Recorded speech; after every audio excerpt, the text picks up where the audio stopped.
Y'all want to hear some shit? Okay. You see, that's what everyone across the country is being told, that it's systemic, that the racism exists in institutions in the police department, that it is not safe for young black men to go outside, that they, are in danger every day of being brutalized by the police force. What do you say to that? Well, first of all, the statistics don't actually support that assertion, Martha. The fact is, a white person is 2 times more likely to be shot by a police officer than a black person is. So this is a Democratic talking point that they gin up during election years. And that, I'm not saying that to take away from the death of George Floyd.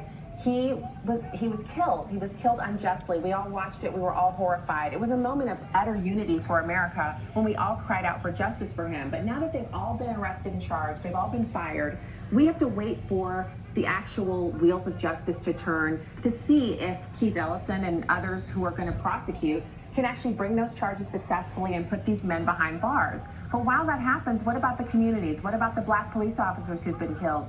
What about Mr. Dorn, Chief Dorn, Captain Dorn, I should say, an amazing man, 77 years old, retired, killed and died on Facebook Live, 77, snuffed out way too soon. He was in retirement after a successful career. So Martha, I want to look ahead. What happens to these burned out cities? Who reinvests in those? Who gives the jobs back to the black communities that have been burned out by Antifa and these so-called peaceful protesters? Those are the questions that we need to answer right now.